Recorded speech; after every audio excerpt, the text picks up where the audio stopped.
Hey, this is Terry, and in this edition of From My Listening Position, I want to discuss sauna, cold sea bathing, and the audiophile journey. Now, I know those concepts may not hang together immediately in your mind, but bear with me a little bit while I tease this out. The pandemic, the lockdown, had a bad effect on a lot of people, including myself, affecting both my mental and my physical well-being. And after sitting in this very position for days, weeks, months, years, there was a point where it was very apparent that some sort of change needed to take place. Some sort of difference in my day-to-day life had to happen. And so, of all the things that were thought of and suggested, it came down to, oddly enough, sauna and cold sea bathing. Now, this had been recommended to me by both physicians and friends. I'd done a little bit of research online, did some reading, and there did seem to be a pretty consistent sense that there were positive benefits to experiencing this. The only problem is that I knew in my mind that there were three things that would prevent this from being a positive experience. And those three things are, one, the heat. Now, a Swedish sauna is anywhere between 65 and 95 degrees, with 85 being kind of the sweet spot, and 95, of course, obviously being really close to boiling, as my wife pointed out. But I reassured her that because air doesn't conduct heat quite the same way as water, we wouldn't necessarily be in a soup situation, but more of a slow roast situation in the sauna.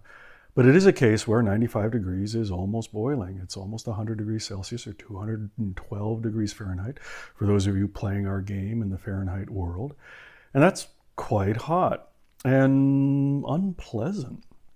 And speaking of unpleasant, there's also the cold. The cold is just as extreme as the heat. And in fact, in the winter here in Malmö, the water can hover right around 1 degree.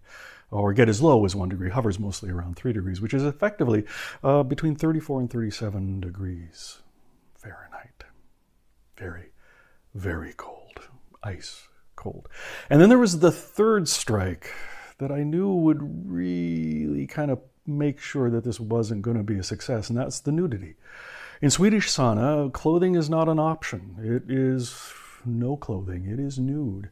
And I wasn't sure I was going to be comfortable with that. And even though I'm a child of the 60s, the free love, sex, drug, rock and roll, let it all hang out, streaking generation, for those of you too young to know about streaking, that's where, for whatever reason, we thought it would be fun to run naked through public places and events.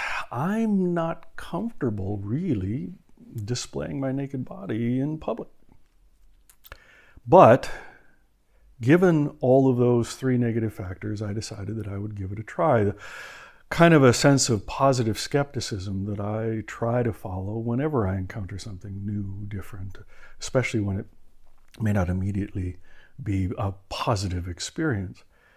And so I went. And oddly enough, the nudity, the concern about that disappeared immediately. Now, part of the benefit I had was that without these glasses, I can't really see anything clearly. And so there's a certain advantage in that. But even with that, once I got into the sauna, it struck me immediately that it was one of those amazing expressions of a Swedish term that runs through the culture here, through so many aspects of life, and that's that term lagom. And we use that a lot to describe kind of the basic characteristics of our design philosophy, that everything needs to be informed by the idea of not too much, not too little, everything in balance and proportion, a sense of coherency that leads to our practical design approach.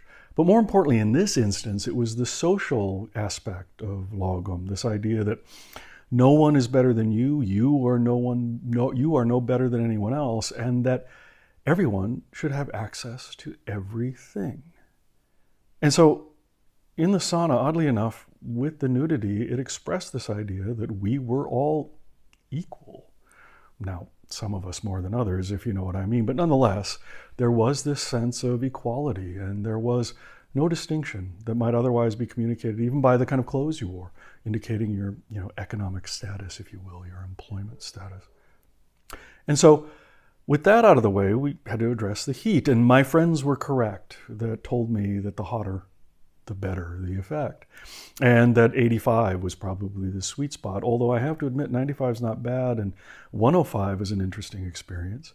And at any of those temperatures, it's even more interesting when someone throws a bunch of water that's infused with essential oils, so you have this wonderful fragrance as this amazing wave of searing heat wraps around your body at a point where you're not really sure you're going to be able to withstand it. And when you realize that you can, the sauna all of a sudden becomes far more comfortable, not really hot at all, just kind of this wonderful space. And then there's the cold. And I'm not going to suggest for a second that I leap into the ice cold water with pleasure. But I have to convince myself, I have to remind myself of the positive effects it will have if I can stay in that cold water for about 30 seconds. And I'm enough of a LP analog geek to count to 33 1/3 before I get out. And once I get out of that ice cold water and into the open air, which really is no warmer than the freezing cold water, the air around me feels oddly comfortable, almost warm. And that I can sit outside for a considerable length of time looking out over the Øresund Sound, the strait that separates Sweden from Denmark, and see the lights of Copenhagen across that body of water, and the lights of the Øresund Bridge as it connects Malmö and Copenhagen across the Øresund. I feel invincible. And while I know that's a maybe overly emotional word, I've had other people confirm that that's exactly how they feel. This sense of euphoria after you've been in the heat and in the cold is profound. And it's a factor both mental and physical. I mean, I can have spent the day hunched over a computer and have kind of sore muscles or an achy joint, and all that disappears. And the cares of the day, my mental well-being just gets so much better, so much clearer. The worries of the day fall away, and the decisions that were difficult to make become all of a sudden clear and easy. And it's a phenomenon. It's a change in my demeanor, so positive and with such a lasting effect that if I suggest to my wife that maybe I won't do sauna after work today, she will firmly but gently indicate that it would be better for the both of us that I go. And while I've not been able to convince my friends and colleagues at Primary to join me, I know they too appreciate the change in my demeanor, particularly after the effects of the lockdown, and that they appreciate my continue going. And I think these positive effects, the reaction of your body, is yet another example, not unlike the kind of music reproduction effects we can have that really celebrates the human body, our senses' ability to bring in data and make sense of it, make some sort of understanding and reaction to it that has a positive effect. And I was thinking about this, yes, in the moment of clarity after getting out of the cold water, that this effectively describes every step in my audiophile journey, for lack of a better phrase, in that every time I've encountered something new, there always has been this sense of skepticism, a positive sense of skepticism, which I recommend that you attack all of this stuff with, but skepticism nonetheless. And so it comes to something like speaker wire and interconnect. No, it can't possibly have a positive effect. And then you actually take the time to listen. And yeah, it does. It does have an effect. And it's true of things like power cables and conditioner, Ethernet switches, or resonant control devices. They all seem to have some effect. Now, some of it can be positive, some of it can be negative, or some of it you just may not be able to hear or may not be important to you. But nonetheless, it is the kind of thing you have to experience before you make a decision based on that. Now keep in mind, I'm of the generation where when we were trying to make early CDs sound better, we would polish them on CD cleaning machines, and we would cut their edges with a lathe to make sure they rotated more accurately in the laser drive, and then put green paint on the edges, and then put damping devices around the edges of the discs. And each step we felt improved the performance subtly, but was well worth the effort. It was well worth doing. And so there is that sense that it is important to experience these things, even if you think they might be negative, even if you think they can't possibly have an effect. Because what you may discover, as I did with sauna and cold sea bathing, is it can have a profound effect, a very positive effect. And I'm not suggesting that all of these changes, that all of us will be able to hear everything the same. We live in a world that is on a spectrum. It is not this or that, plus or minus, good or bad. Some of us may hear it. Some of us may not care about it. Some of us like being in a really hot room with a bunch of naked men and jumping into ice cold water. That may not appeal. Even if you've experienced it for yourself, I get that. I understand that. But I think the message of this, the reason why I wanted to do this video, is that maybe this might resonate with you, that make sure you experience these things for yourself. Don't take it at face value, what you see or hear on social media, or even from friends, or even from journalists. Experience it for yourself. And one last thought, don't let a single experience allow you to reach a judgment. A single data point is not enough data from which to make a general or universal assumption. You're going to need to listen to it in a variety of situations. As I go back to the sauna, every time I feel something new, I experience something new every time I go in, and that becomes deeper, the recognition of its effect, the positive nature of it.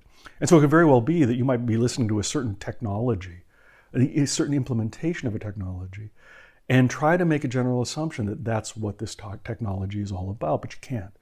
That's the implementation, the specific implementation of that technology in a particular product or component.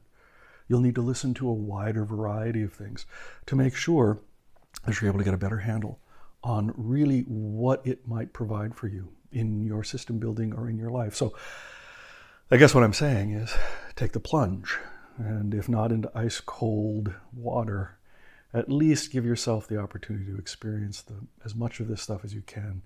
It's amazing what you might be able to discover. It's amazing how you might be able to celebrate the senses. And so with that, if you like these kind of videos, as I have begun to say at the end of them, click a like, follow us if you will. Look for other videos. We'll be doing videos on the oversimplification of specifications in the not too distant future that expands on this idea of experiencing these things for yourself in the future. And obviously, if you have questions, go to our FAQ, the answers might be there, or submit a help request, and I or the rest of our team will do our best to answer what questions you might have. In any case, with hope this was worth the viewing, thanks.